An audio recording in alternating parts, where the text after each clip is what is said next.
Good morning, DJ and PK. It's 97.5 The Zone. Welcome in on a Tuesday morning. Well, a lot of you have been weighing in on what's going on in sports over the last couple of days. And yesterday morning's news that Jake Retzlaff is indeed going to Tulane is not surprising. The family has a long-standing relationship with the coach there. Coaches at this time of year are reluctant to start a quarterback battle where there wasn't one. So while there were rumors about Notre Dame or Northwestern, Tulane truly is wide open. Nobody knows what's going to happen there. Their starting quarterback, they had a good year last year. Again, they've won 32 games over the last 3 years.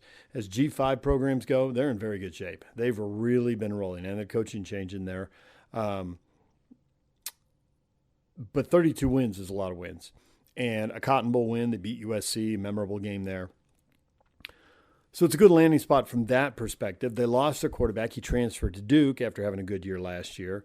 They brought in a probable replacement, but he was apprehended in a I don't even know if that's the right word.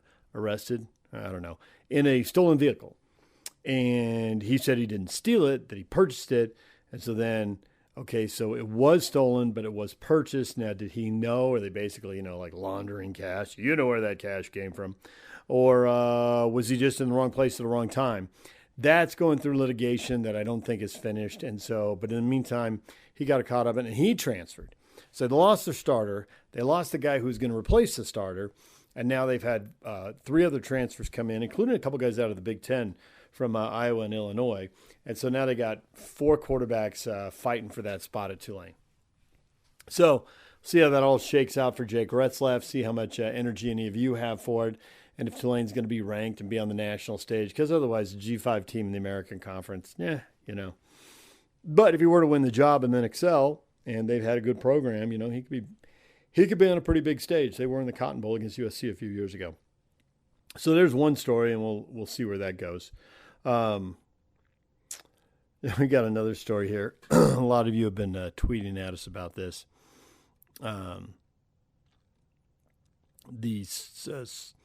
Jeff Fuller and people tweeting at all sorts of media people about this.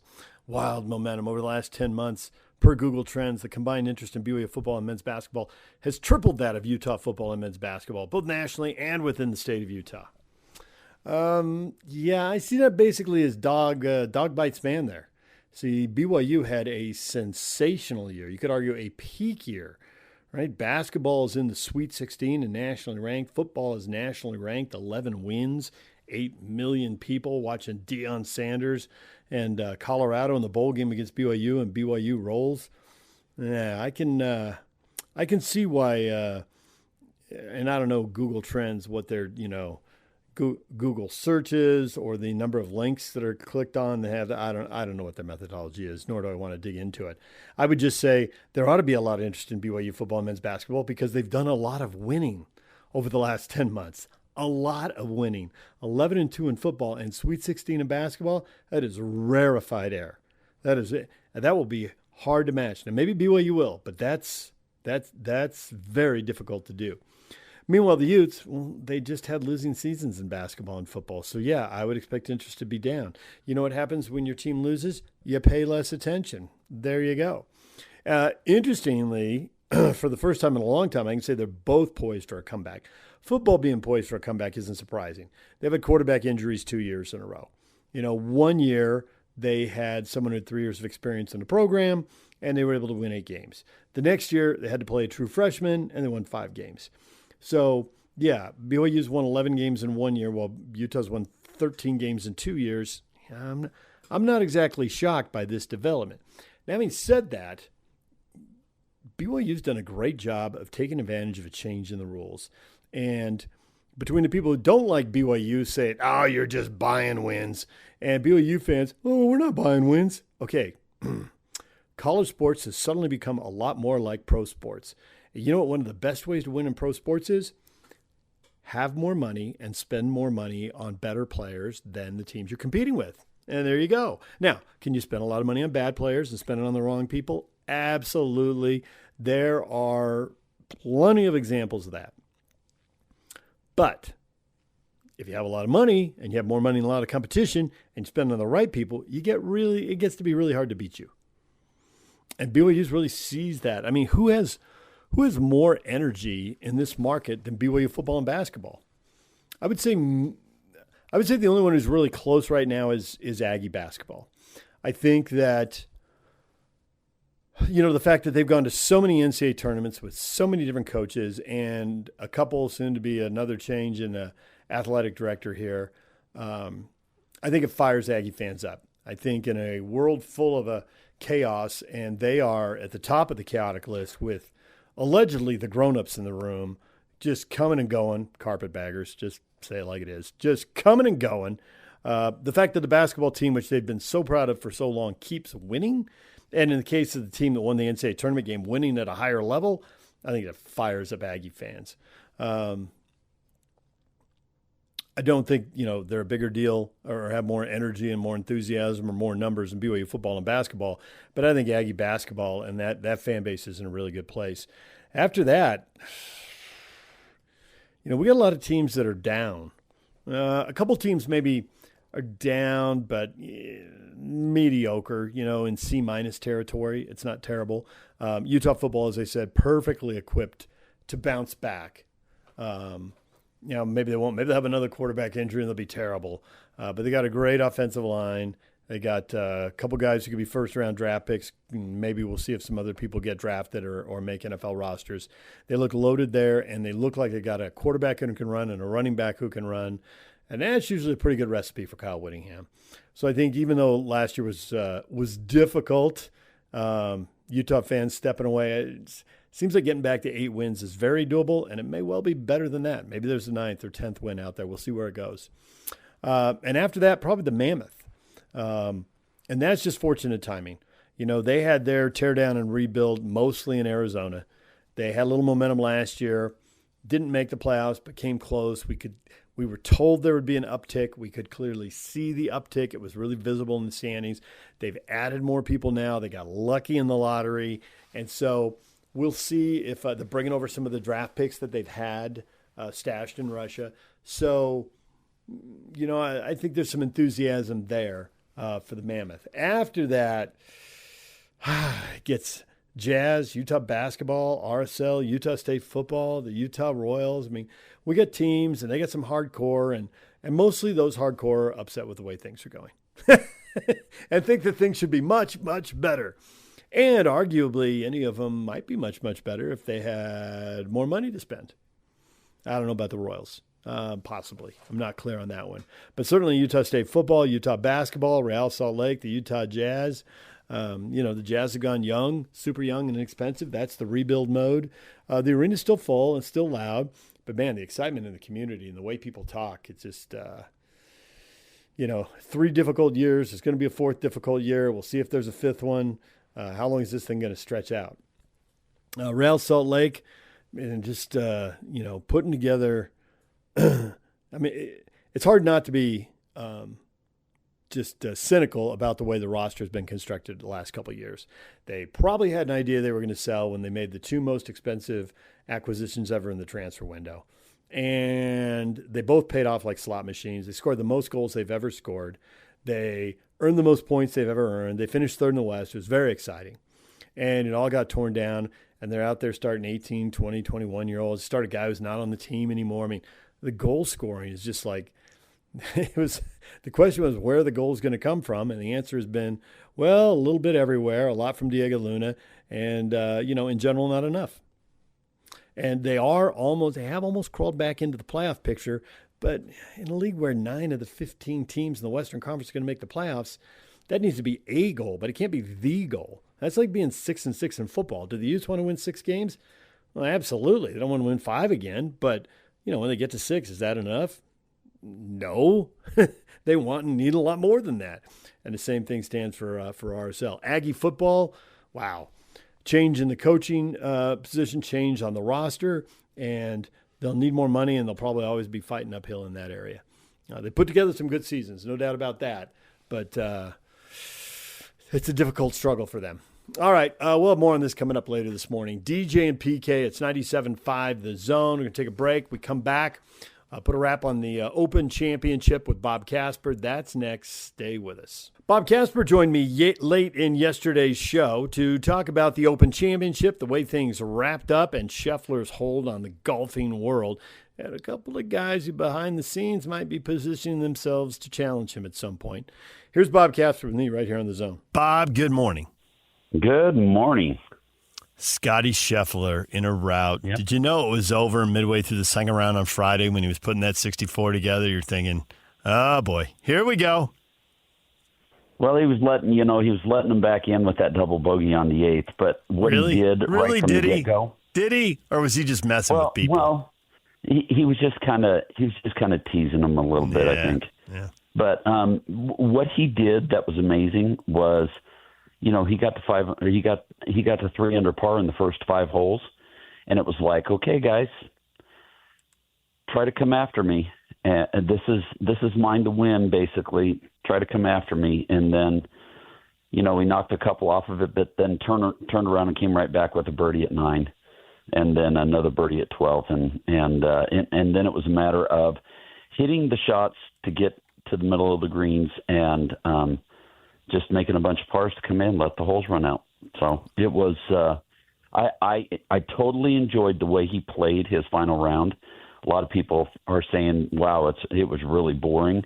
I thought it was masterful, and I thought it was excellent.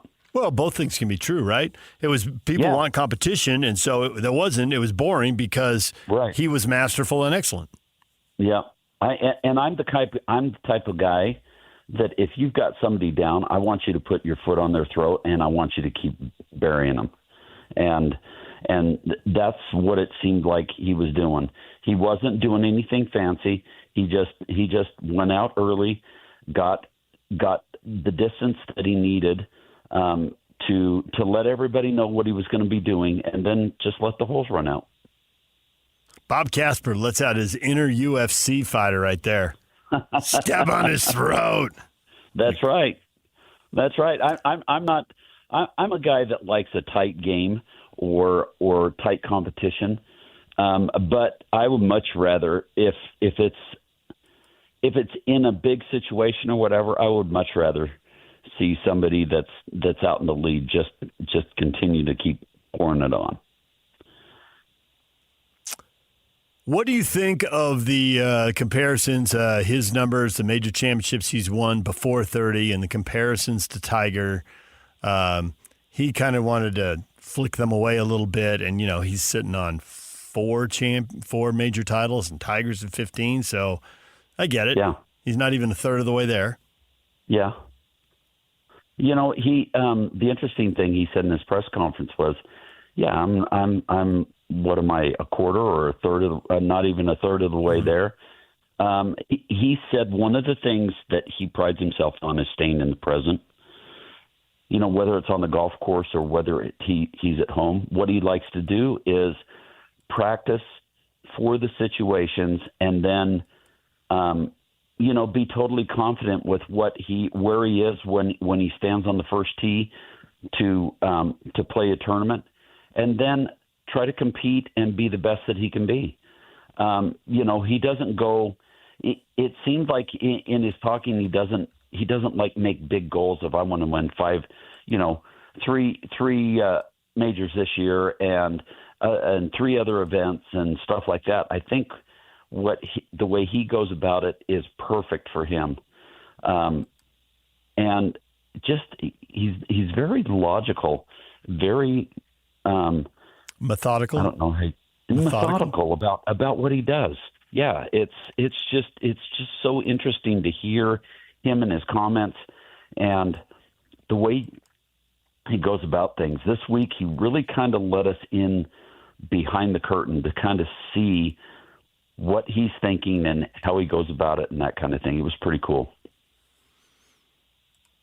There were a few other stories, and one of them is Chris Goddard here. Now, you win the Scottish Open, you might think, all right, well, the putt that went in last week, burns the edge and keeps going this week, and luck and stuff evens out, and the bounces even out. Wow, 12 under, third place. I mean, he started with a 72. That wasn't great, but 65, 68, 67, I'm impressed. Do we have a new? I think he's 25, right? Do we have a new guy in his 20s breaking out here? He's young. He doesn't look like he plays young, but like you said, he won last week at the Scottish Open. And the cool thing about that one was he was in the final group with Rory McIlroy, and he faced him down face to face and beat him by 2 shots. And then he comes to the Open Championship, which he wasn't even planning on playing because he wasn't in. He got in by virtue of his win last week. And then he goes out and he shoots, like you said, 12 under par and finishes third. And, so he goes first and third the last two weeks. They called it the Goddard fortnight.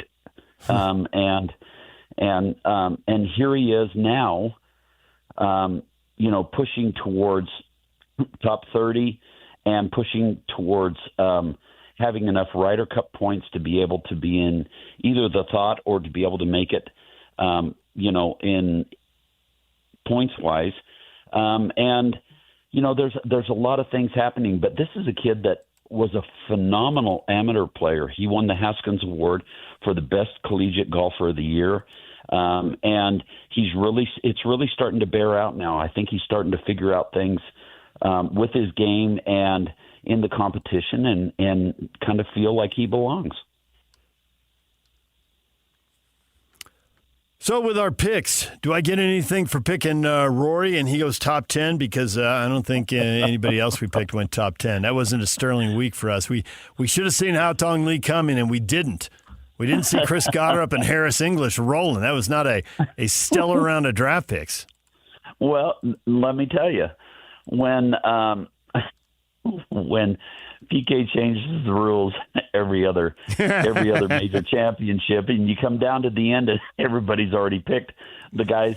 Yeah, we couldn't pick like Scheffler. Scheffler and that kind of thing. The same thing's going to happen every year because it's not necessarily going to be one of these other guys that's going to win. So it's unfortunate for all of us, but whatever. It's just fun anyway to do. I want to declare victory because Rory was top 10. I took him in the first round, and J.J. Spahn was top 25. I took him in the second round. Okay. You had Xander Schauffele as a regional pick. Yeah, and Xander was right up there. Yeah. That was amazing because he started out really, really slow and he came all the way back. So that was good. But, yeah, I don't know. Whatever. But yeah, I don't know. Whatever. Yep, that's right. And PK's happy and smiling because neither of us won and he didn't win. So he's okay. Yep. The Player of the Year award clearly goes to Scotty Scheffler.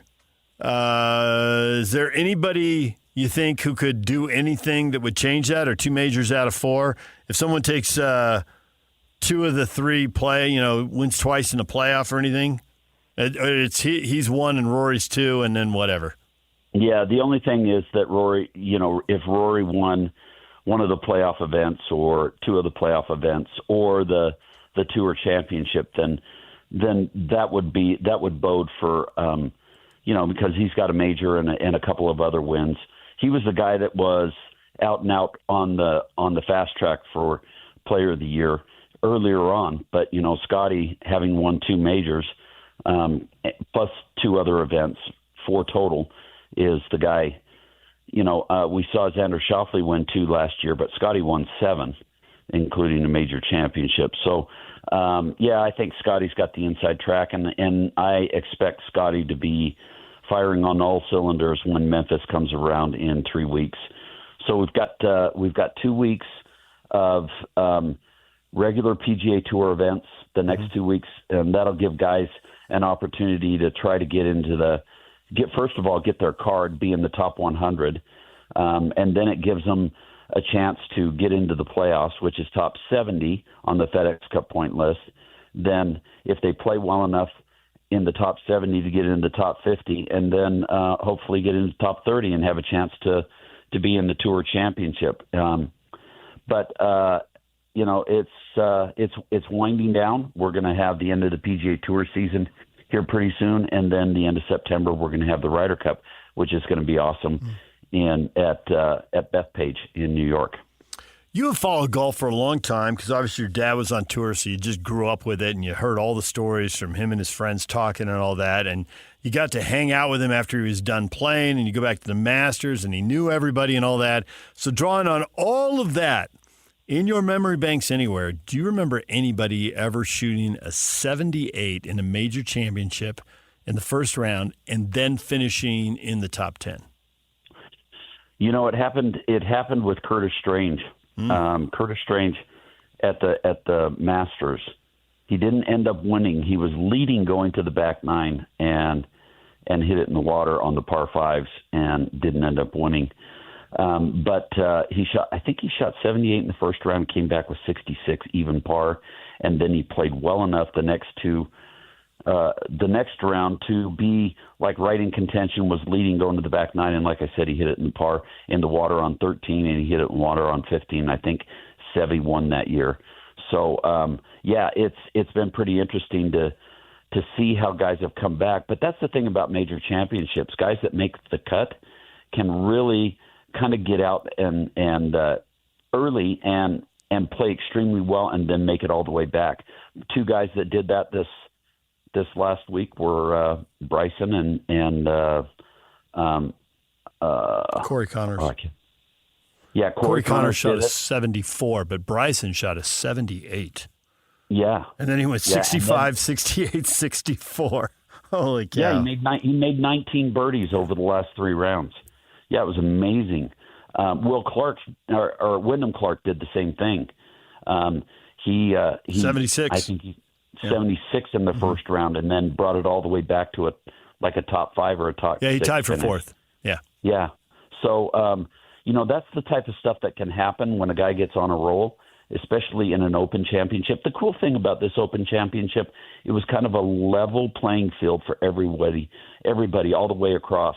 There wasn't a good side and a bad side of the draw, and because of that, you could see how weather affected some guys in the first round, but there were great course conditions and great weather conditions the next 3 rounds that allowed the guys to really get back going and making a lot of birdies and getting back and scoring well. Okay. All right, Bob. Well, we enjoy all the golf talk. We enjoy the draft, even if it's whatever. Well, like I said, there's going to be some excitement, playoffs coming up, and then, of course, the Ryder Cup. Yeah. I don't know what's more amazing, that I get to talk golf with you, and you grew up in the next elementary school over from me in the Bonita Valley, That's right. or PK, who went to high school with Pablo Mastroni, and we have him on every week talking soccer as RSL's head coach. That's cool. Isn't it? It's a total small world kind of thing. It is. We couldn't go to the same high school because then you moved to Utah and you went to high school up here. Yeah, so. I did. All right. Yeah. All right, Bob. Thank you very much. I went to the junior high that your mom taught at. Hilltop Junior High. My mom did teach there, yes. Not while you were there, but she did, yeah. Excellent. It's a small world. All right. It is. Hey, thanks, Bob. All right. All right, there's Bob Casper. DJ and PK, it's 97.5 The Zone. There's Bob Casper. Real Golf Radio. You hear him Saturday morning here on The Zone. Take a break. When we come back through the magic of radio, the vacationing PK and I spending a segment together. Stay with us. Good morning, DJ and PK. It's 97.5 The Zone. Welcome in. PK, it's time for a trip down memory lane. Okay. That could even be somewhat present. Could be. I got one. Uh-oh. You'll laugh. Explain the premise to people. Well, we attach phrases with certain moments in sports, right? And they're basically indelible. And we can literally, particularly on one that we'll bring up, you will literally recall exactly where you were. And this is going back now over 25 years. Now, you got to be old enough, but if you are, you will know exactly what we're talking about. A simple phrase that really isn't even a word. It's a 5-letter phrase. And when we say it, oh, man. And it'll be a beautiful, warm memory, no less. So, let's go.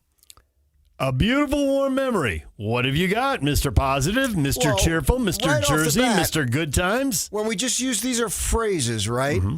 When I say the phrase, uh-oh, what do you think? Bill Walton, Houston. I didn't even know it happened because I was at the game, but I went back and watched the tape later and was like, oh, wow, no wonder everybody's talking about that. Yeah. Uh-oh. The greatest moment in the franchise history outside of the franchise moving here? Yep. Yes. Yes, and Bill Walton's on national TV. Oh, well, someone is watching this through the prism of some Houston Rockets colored shades. I don't necessarily think that was it. Uh-oh is not positive. It's negative. I don't think it is. Exclusively negative. It's, uh-oh, you're blowing this. Because he had such confidence in John Stockton being able to make the shot. Oh, he did. He did have confidence. Right. Yeah. But I don't think he was taking a side. And I heard him interviewed. I mean, he loved Jerry Sloan. As he should. Bill Walton loved Jerry Sloan. He was a basketball purist, Bill Walton was a basketball purist. And I heard him on multiple local shows in this market. He would do local radio in this market. And he'd talk about Jerry Sloan. He was not kidding around. He loved Jerry Sloan. As he should. So I don't think it was negative. I think it was, I don't think it was, uh-oh, we're going to lose. There's no, uh-oh, Houston, you're blowing this. This man's going to hit the shot. They're going to go to the NBA Finals. You're going to go home, and you have all these high-priced veterans. This is the end of your run. Yep. It's all over. We have two teams that are a bunch of old guys, and you are about to fade into oblivion. And they did. They were the 8th seed next year, and they met in the first round. That was that analysis spot on for where Houston was. So I don't think it was negative towards the Jazz. All right, here's another one, which is the call was not negative, but the moment certainly went down as a negative. All right. 2 words. Little roller. Little roller, yes. Vin Scully. And a little dribbler that Bill Buckner could have fielded with his teeth and not have broken a tooth. And somehow it gets through in the most improbable of improbables. Thanks, Vin. Hello, everybody. And that was Game 6. They still had to win Game 7, which they did. And I believe that Boston had blown a 3-run lead even in that one. And that was that inning in Game 6 was the most wild inning in the history of the World Series. You can't come up with anything else. Yeah, I don't know about that. I don't even know it's the wildest inning in that postseason. That was a great. That very inning? 86 was the best. But that very inning, because the stakes are as high as they can get. Yeah. They're not as high as they can get in prior rounds. Red Sox were down to the last strike against the Angels. The Angels PR guy actually congratulated and shook hands with the.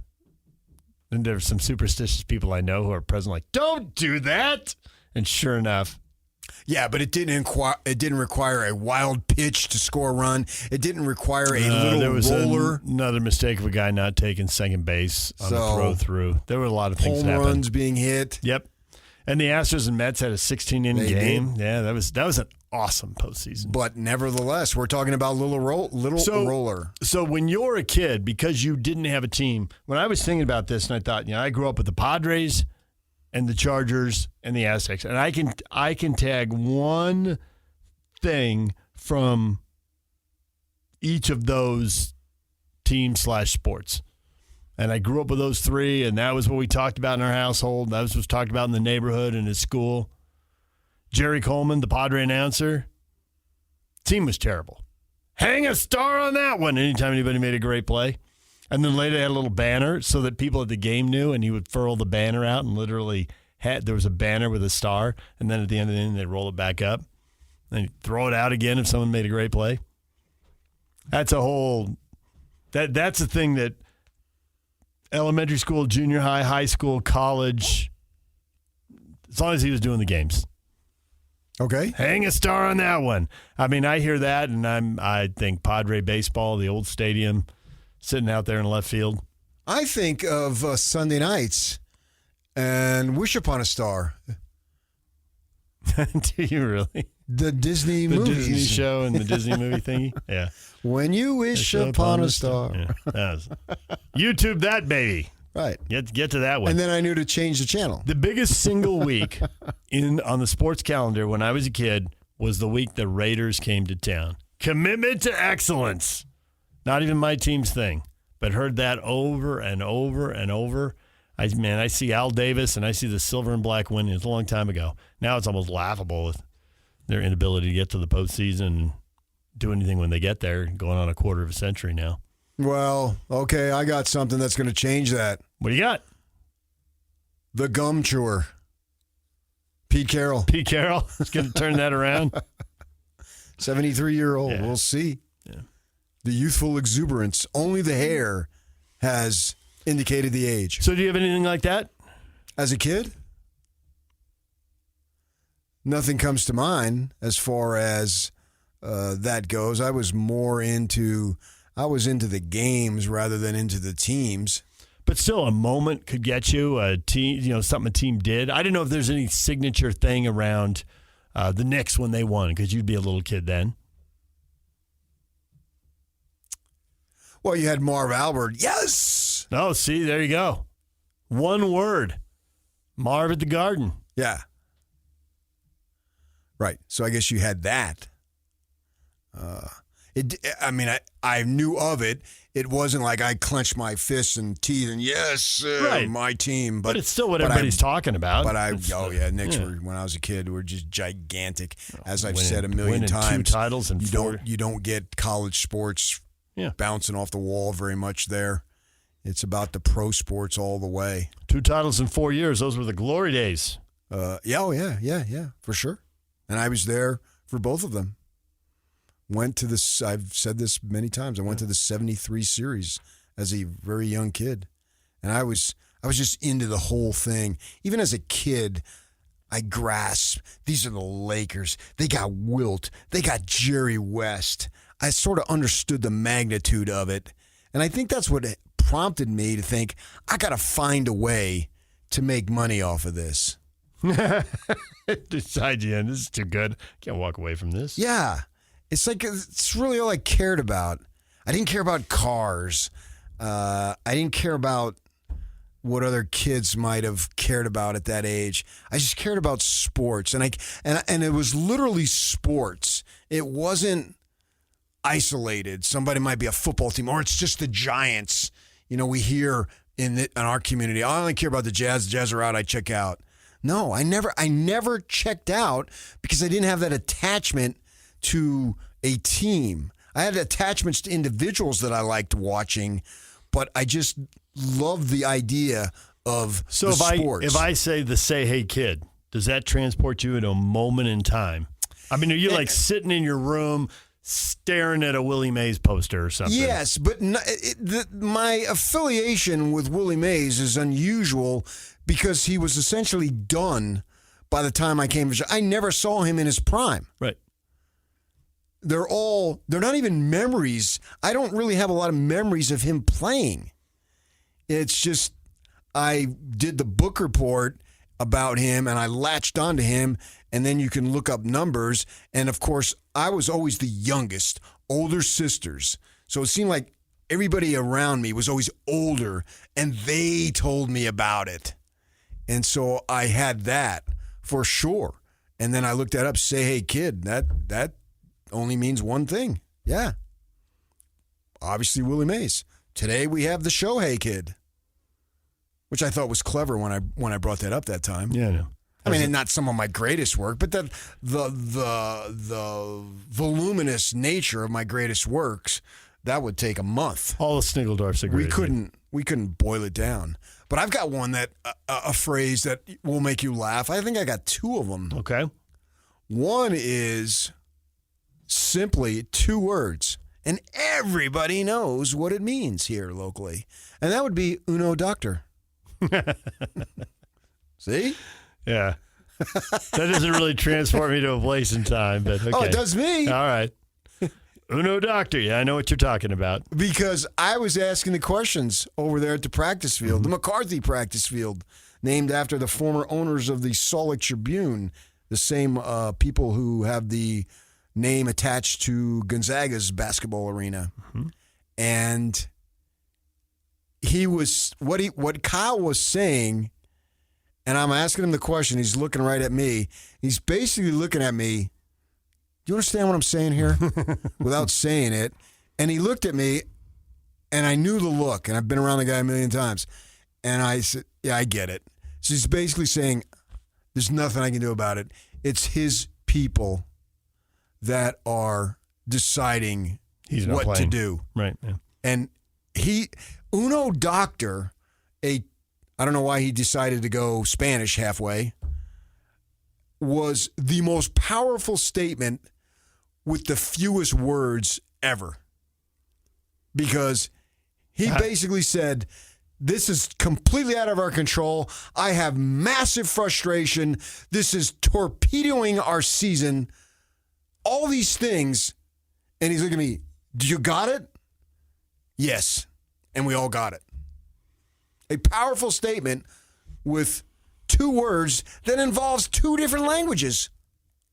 When has that ever been done? Never. Such a short list. Yeah. I got another one for you. I'm ready. That I believe you will laugh. Win by 9. Yuck just rolled.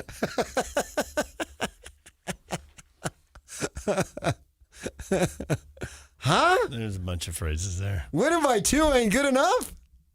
Oh, what losing? Yeah, you guys hang me out to dry. No.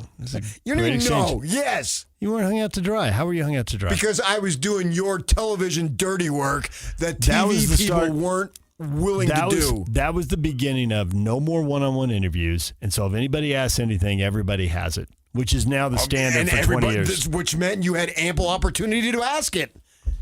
And I did. Yeah, it did. And that had gone on that whole series. The rest of them, hey, you had that great drive in the third quarter. Oh, boy. BFD. I know. I don't care about that. You guys are losing and losing consistently for a once proud program that I knew the architect of that program was furious about. I literally knew that, and I'm speaking of Lavelle Edwards. Yes. Yes. He was not happy. Right. The whole thing was getting And you torn put me down. under the spotlight, and I have never forgiven you for it. That's not even close to true. That put you in the spotlight where you wanted to be and helped you with this job. No. Oh, it did too. I think all these things, you and Majerus and you and Croton, it made you who you are today. A nasty SOB? You were always that. Don't kid yourself. You had that when you moved to town. Hey, I like to think of myself as a truth seeker. And they were doing all that losing, and I had written it down. You'd written down. You had all the numbers. You went right back at them. It's what's made it beautiful. And it was what was on people's mind. It's what people wanted to know about. And Lavelle was mad, but there were boosters and Cougar Club members who were mad. There were season ticket holders who were mad. Former players were furious. Former assistant coaches were furious. Current assistant coaches were furious. They were irate. Yeah. Yes. You told some great stories in that era. There was so much. Was so much furiosity. One coach apologizing to running backs' parents. Yes, that was a great story. Assistant coach taking a headset off in a booth. If you're not going to listen to me, slamming it down. A current assistant coach who turned into an ex-assistant coach. What are you doing? Oh, trying to win the game. Yes, trying to win the game. What do you mean? What am I trying to do? Do you trust that quarterback to throw that ball in this wind? Because that doesn't seem like a great idea to me. And we're winning. Oh, yeah. I hate to pile on because we're talking about Gary, and Gary is a great man. He has so many great qualities, but that thing got away from him. Yeah. And a player walking to the post game, if we had just run the plays we practiced instead of drawing them up in the dirt. That was a heck of a story. Yeah, drawing them up in the dirt. That really hit home. Yes. And then another one telling me. But when you're in the middle of the storm and you're trying to figure out how to win and you're grabbing his head, I get how it happens, but it's like a winnable It's a different story, and I don't want to get sidetracked by the story at work, but it's a story that ends with, and it's just how crazy life gets and how unfair some situations are and all that. And it was all true. And somebody said to somebody else, well, you're the one who wanted this job. you know? And so on the one hand, I'd talk football with Gary Cronin for half an hour if he walked in right now. Oh, he told me a lot of football. I know. It'd be great. It'd be great. But it's BYU football, and you have to win. Yeah. I mean, you just do. And you're the one who wanted this job. And, like, a lot comes with it that sucks. Yeah. And nobody wants to hear that. I just read a thing, anonymous things from baseball players about why it sucks. Like, you never get to go to your friends' weddings. You play baseball all summer, and everybody has these summer weddings. You never go. And you play all through your 20s, which is obviously when most people are getting married. And it's true, but nobody wants to hear it. You're making millions playing baseball. Yeah, one of my best friends in his 20s all 3 times, yeah.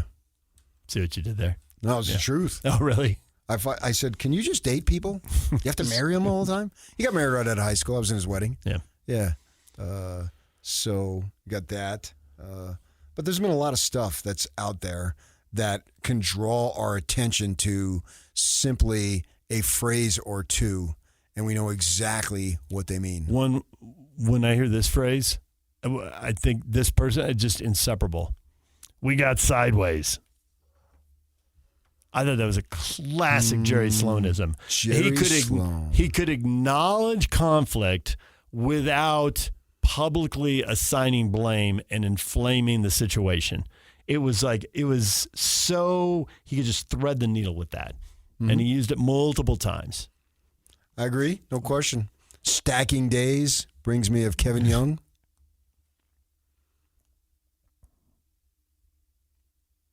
So what he's talking about, I like to think stacking paychecks.